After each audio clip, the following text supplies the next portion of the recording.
What's up, guys?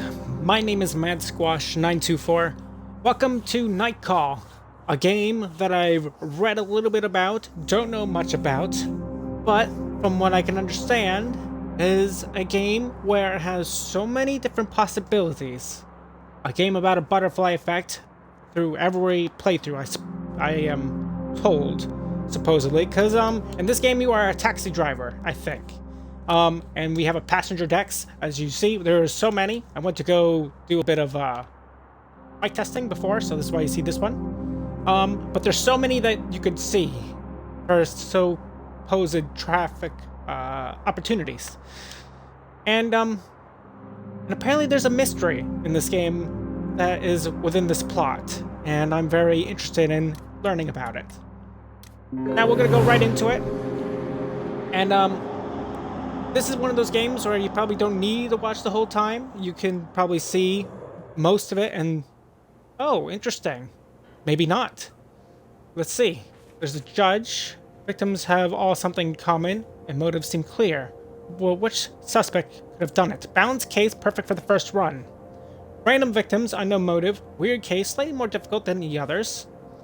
The Sandman. The victims may feel random at first, but there's a connection. Yet, the motives might be hard to find. Dark and twisted cases. Surprise investigation. The game will randomly pick an unsolved investigation. Random investigation all. The game will randomly pick an investigation no matter if it's solved or unsolved. Okay, so to start out, we'll do the judge. I don't know if we'll do all these. I think we may or may not, depending on how it goes down. But first we'll start out as the judge, because this is our first run, and it's balanced. We'll play it in the balanced way, the way it was meant to be. And let's get right into it. And if I'm correct, I think this is one of those games where I have to do a lot of talking, so I'm going to be playing as a lot of the passengers, and we'll play as ourselves, as the taxi driver. And I hope you guys all enjoy. Make sure you guys close your blinds, turn up your earbuds, relax, while I take you on a nice little taxi drive. It's nice.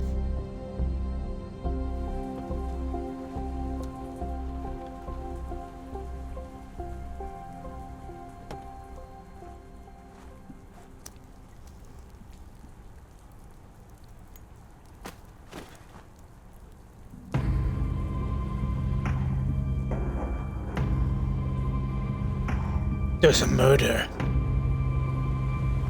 A dead body.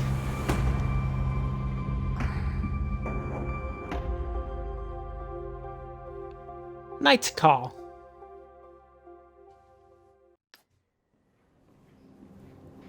The doctor. Ellipsis. Here. Sir, can you hear me?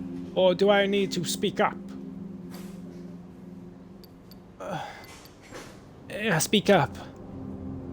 Is this okay with you? Is my voice loud enough? I think it's fine. She takes a deep breath. Sir, you spent 2 weeks in a coma. The words bounces around your head. You need a moment to understand its meaning. Coma? The word scratches along your throat. Yes, you were the victim of an assault. The word resonates in your head. Victim. You are aware a serial killer is currently on the loose in Paris. You feel the contents of your stomach crawling up your throat. The judge, as the police called the killer, assaulted you. The bullet touched your liver, and in most circumstances, it would have been fatal. We chose to put you in an induced. Her voice becomes more distant. Fades. Sorry, the doctor's apparently a lady, but she has a man's voice. You taste bile at the back of your mouth. Your head is burning. You hear a whistle in one ear. Your fingers move to your wound. Underneath the bandages, you can feel hard skin. It is incredibly painful. Did they, I'm sorry? Did they catch the judge? No. What about my passenger? He was dead before you even got out of your cab. The doctor is silent for a second. A very awkward second. She hesitates. The police would like to see you as soon as possible to ask you some questions. After all, you're the only one who survived, the judge. Noise in the hallway attracts your attention. You try to turn your head, to no avail. You need to rest. She leaves the room. Her voice resonates in the hallway. I don't care, he's the only witness, Another female voice joins in, a strong, authoritarian voice. You can't clearly make up what she's saying. A strange feeling washes over you. It's not pain, not fatigue. It's some odd combination of the two. Before being in this hospital room, you never realized that anger was made up of a combination of pain and exhaustion. Anger. A feeling you know all too well. Days go by, and a month later. Night 1. We are now our taxi selves. Well, looks like I got a bit of a problem, says your boss. A real problem, that is. You have a pounding headache. It's your first night behind the wheel since the attack. Are you listening to me? You catch your boss's eye in the rear-view mirror.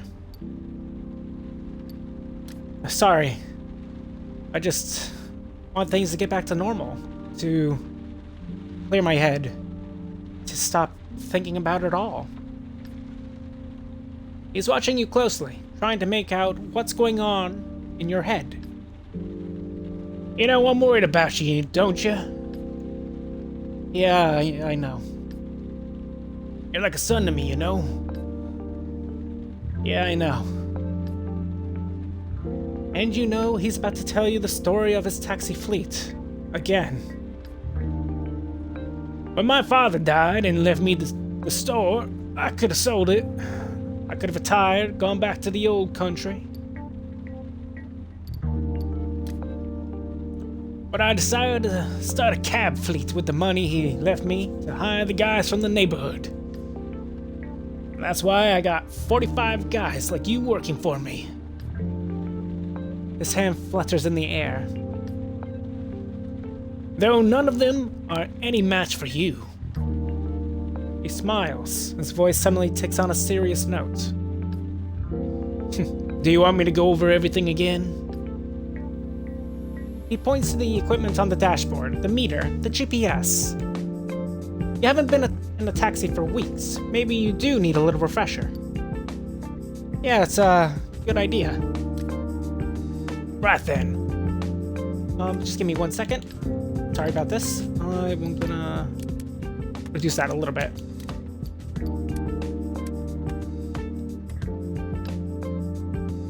Right then. Well, first the map. You got to spot potential customers and try to guess where they'll be going. Then you decide. When a customer orders a taxi, if there's no one else around you, you have to go pick them up. He shrugs. That's the way it goes. It's business. Yeah, no problem. The other fares, you look at the map and decide whether or not you want to take them. And then you drive. He flashes a quick, mechanical smile. You know it's well. When he talks about work, he talks about work, and that's all. When your shift is over, we do the numbers and, His voice trails off, as if searching for the right words. And, that's all. It's pretty simple. There's no reason why you can't do it. Oh, right. No overtime? We're in France here, and there are rules and regulations. You might not see it that way, but no one likes having a driver who hasn't slept for 24 hours. He looks away. Something's been bothering him since he got into the cab. Anyhow, you know the ropes, you get it. I know you're going to do a good job. What's the matter? The boss keeps quiet for a while, as if he's hesitant to speak. And then... I don't think it's a good idea. You shouldn't be driving. The murderer's still out there, and we think he's going to come back for you. Yeah, he doesn't know who I am. He could have seen your face. The police are positive he didn't. I mean, he attacked from behind. I fell to the ground, and then, he took off. Silence. Your eyes lock. He holds your gaze. He wants to believe you to be on your side. He looks away. Anyway, I'll let you get back to work. Every minute spent in your taxi is a minute lost. He gives you a smile, half ironic, half serious. Well, have a good evening. The sarcasm in his voice is palpable. Right. You have a good evening too. He'll spend the rest of the night dealing with problems and drivers. You wonder how and when the guy ever gets any sleep. Your boss opens the door and exits the cab. You watch him cross the street and enter the fleet garage. A couple of colleagues are milling about. Taxis are coming and going. They all ignore you, consciously or unconsciously. You are branded. You sit there a moment, then turn the key in the ignition. The hum of the engine sends a tingle down your spine. It's impossible to describe how you've missed that feeling. It's back to the night shift. Back to life. Despite the attack. Despite it all. Okay, so we can pick up our first customers. There's a literal kitty. We could pick up a kitty. So yeah, we have a lot of options. This is what I mean by the butterfly effect. We could choose whoever we want to pick up, and then we're going to have to drive them to where we decide. Why not pick up the cat first? It is the closest one. You probably won't even get paid, though, is the thing. And then, if you notice, this one is actually hailing for us. These others are not. Maybe we should go to the one hailing to us. Because she's glowy. I assume that means they want us to be picking them up immediately. I'm not sure, though.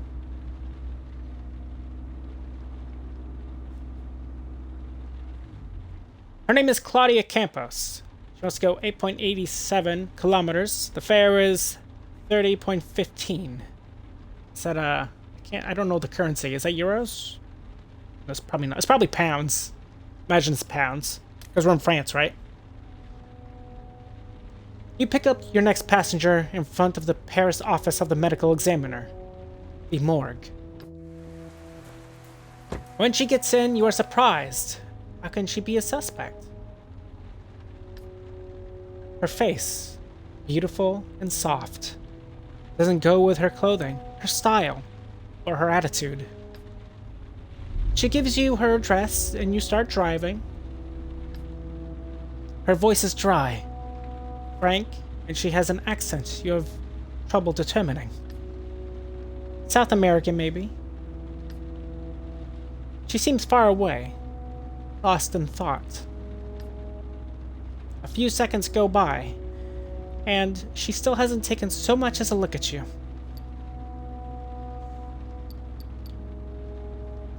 So, everything okay? She almost jumps out of her seat, and looks like she wants to disappear. Yes, everything is fine. That accent again. The one you can't place. Where's your accent from? My accent? She raised her head, surprised by your question. Argentina. Must be breathtaking. Yes, this was quite beautiful. She takes a pause.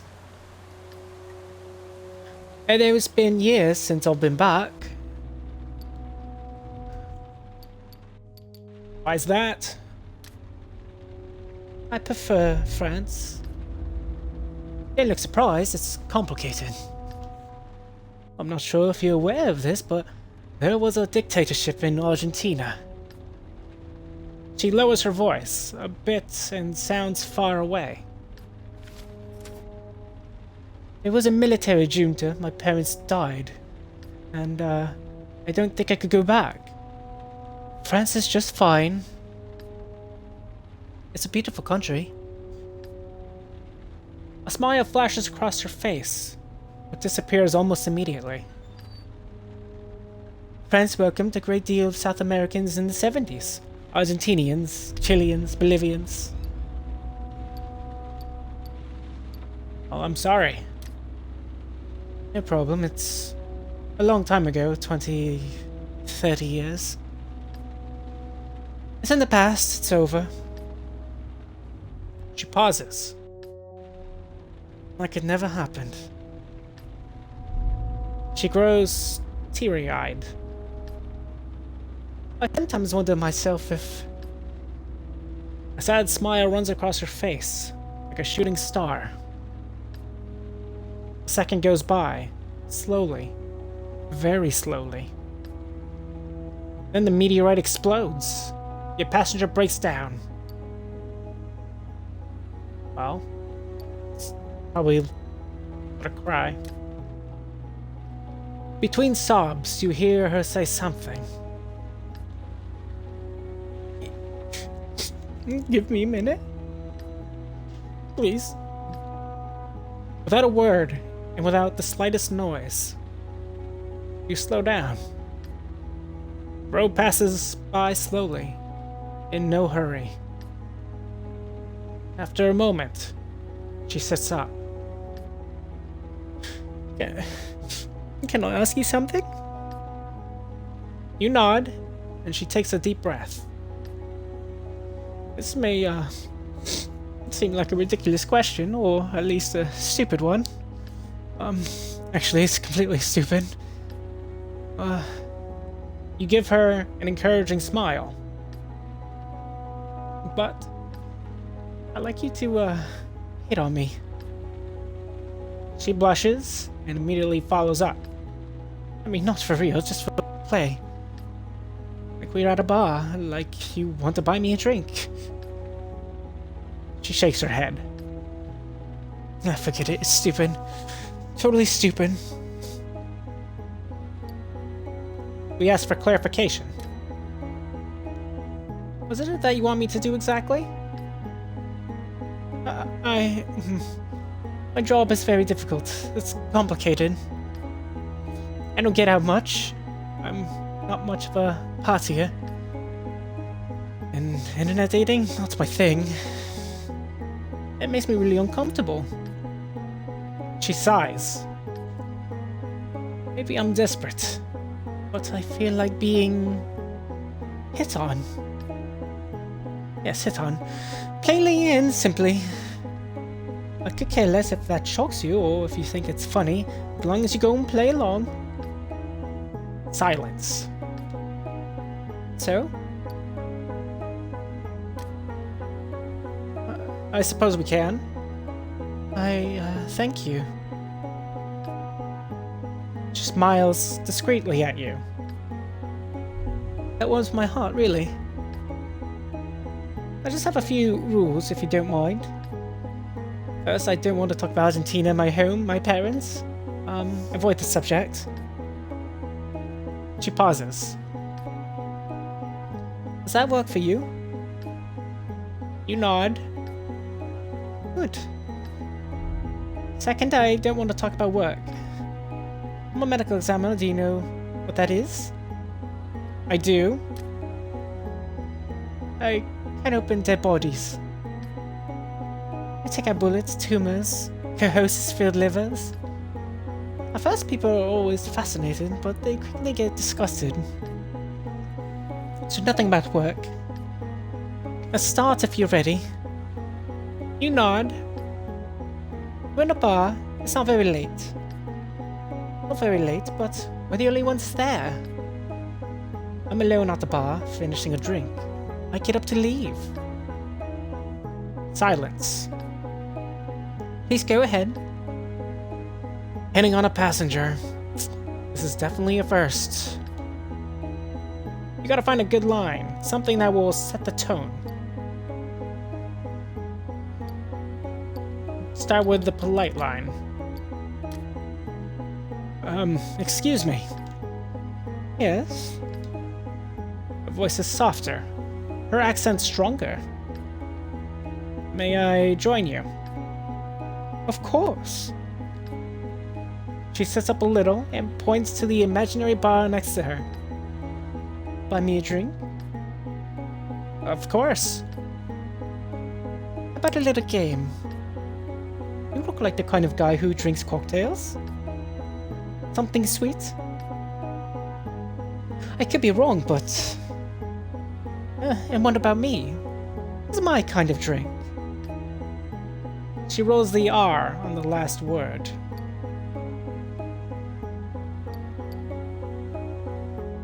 It's probably something strong. She blinks. What do you mean by that? You drink to forget. You're lying to yourself and you're trying to forget something. She stares at you. Maybe. She purses her lips. Maybe I drink to pass the time. She stares at you. Something about her posture in the back seat is different. Don't you think time goes by too slowly? I do. We wait, we hold on, we get bored. I'd like it all to go faster, for things to speed up. She relaxes, giggles. She's letting go. She looks at you expectingly. I like the way you laugh. You do? That's an odd compliment. It's true. Thank you. She closes her eyes and stays that way for a little while. She smiles. A smile settles onto her face. A warm, natural, and uncontrolled smile. Thank you. That's not all what I had in mind, but... She nods slowly. A few charming words. I think I got what I wanted. Your passenger sighs contentedly. She seems happy, relieved. You pull up in front of the address she gave you. It's strange. What's that? There's something different about you. You're not like the other men, as if... She hands you her fare and slips you a tip.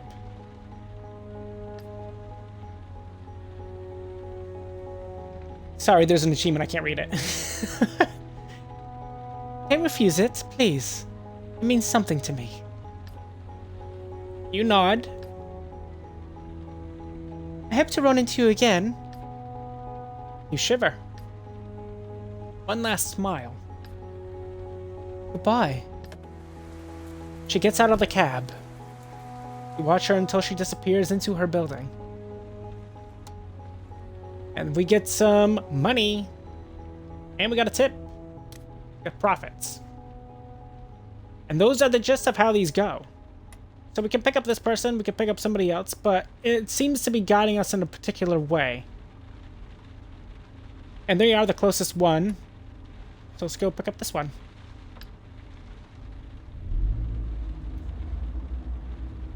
And this is the gist of how this game goes. It's very interesting to me. I think it's a very fun thing to do. This person's name is Salim Wadian, the Saint Quinn. The Saint Owen? Distance is 13.64 kilometers. The fare is 46.37 pounds. I'm going to keep saying pounds unless somebody corrects me in the comments section below. You immediately recognize the passenger who just climbed into the back seat of the cab. His face has been plastered all over the news for the last few weeks. He's a lawyer. A lawyer who is representing a terrorist. He gives you an address, and you start talking. And driving, excuse me. He holds your gaze in the rearview mirror, like he's trying to read your mind. You drive across a virtually empty Paris. Behind you, the lawyer nervously consults his notes.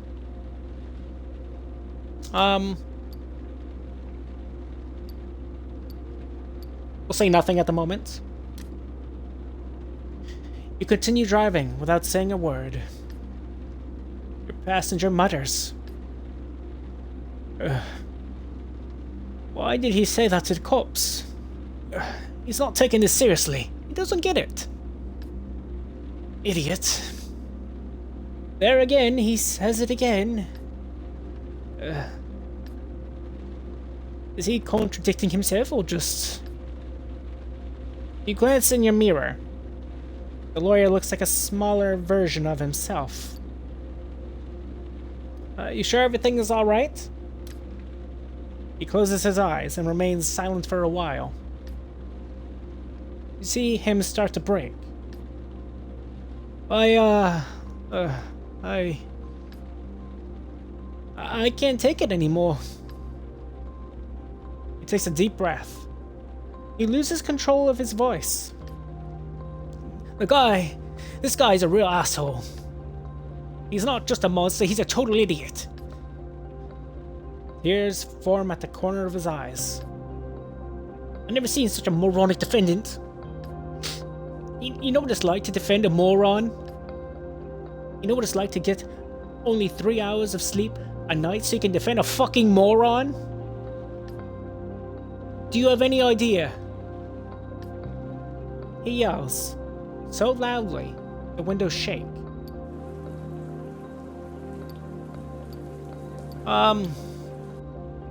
Are you talking about, Yes, of course I'm talking about him. Who else? Who else could I possibly be talking about? You've seen my face in all the magazines, all the papers, right? His voice teeters, blind with rage. That's me, the terrorist's best friend, a traitor to his country. He pauses, barely, just the time to take a deep breath. Fuck me.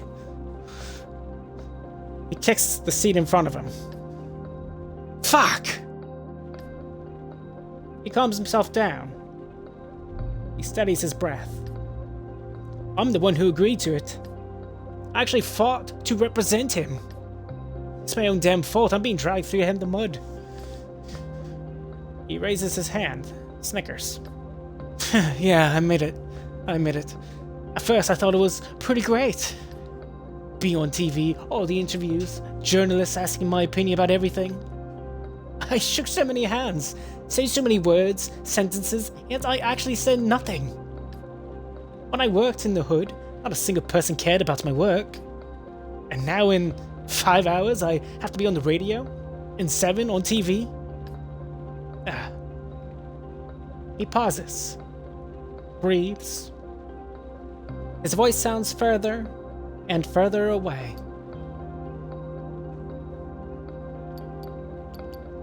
Well, it sounds like you should get some rest, sir.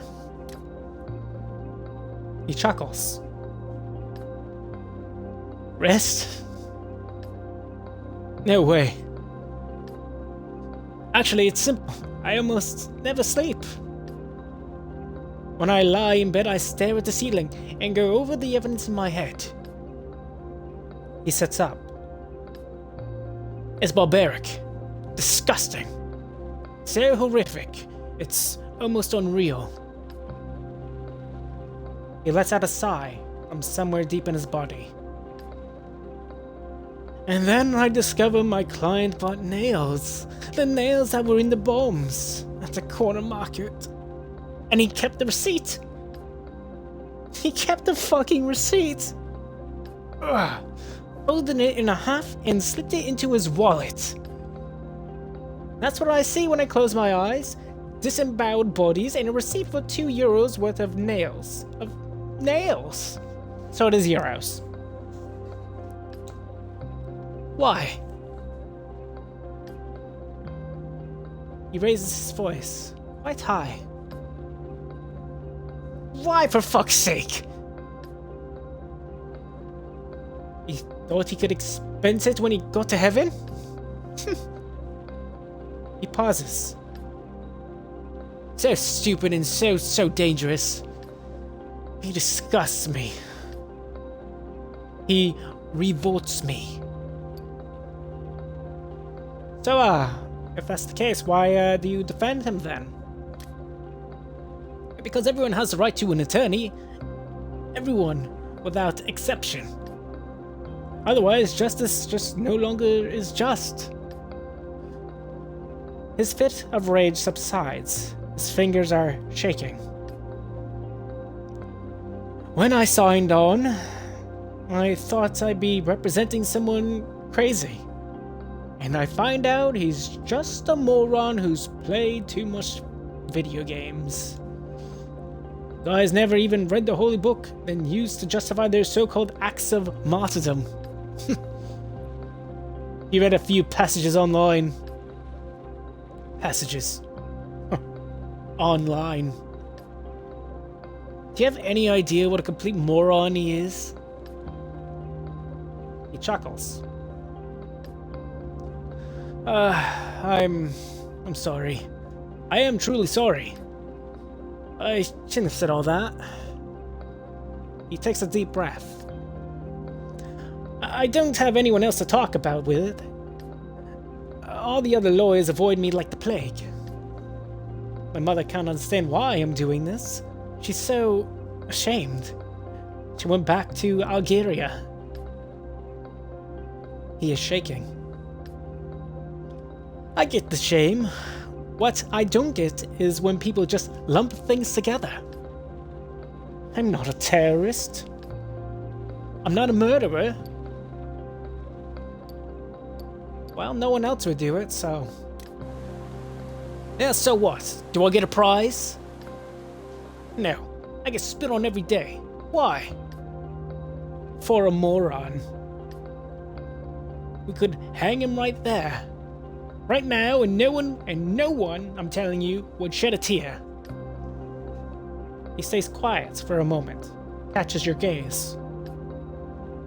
That's why I keep doing this. He slows his breathing. For equality, our country was founded on it. These rights have been abused far too often for me to look the other way. His anger seems to be lifting. The taxi almost reached his destination. In the back seat, the lawyer is much calmer. His voice is soft. I needed to be reminded of this. This will serve as a lesson. He looks at you in the mirror and bores into you with his gaze. It's odd, isn't it? That I ran into you tonight, I mean, as if... No. Forget it. You pull over. He pays his fare. Wait, don't take this the wrong way, but... He hands you another bill. Here, this is for you. For listening. For hearing what I had to say. I'll take it. You slide the bill into your pocket. He looks relieved. Gathers his belongings strewn across the back seat. As he's getting out of the cab, you realize he left an envelope behind. For a second, one tiny second, you hesitate. It could be something important. Yeah, we'll tell him he forgot something. Sir, you forgot something? He freezes, notices the envelope, and grabs it hastily. You can tell he's uncomfortable. He doesn't say another word. He gets out of the taxi. He walks a few steps away, and turns around to wave at you before entering a bistro. You drive off. We get our receipt of 68.63 euros, with a tip of 20 euros. And thus ends today's first episode. Oh, hold on. Yeah, you know what? This is where we're going to end today's first episode of Night Call. I hope you guys all enjoyed today's episode. If you guys have, make sure you guys leave a like, leave a comment. Tell me what you think of today's episode of Night Call, and what do you think of the game thus far. And if you like what you see, feel free to subscribe to me, MadSquash924, and don't forget to ring the bell to get notified of my latest videos. On the next episode, a woman gets into our back seat, and we're going to have to bring them somewhere. So I'll see you then. Bye-bye!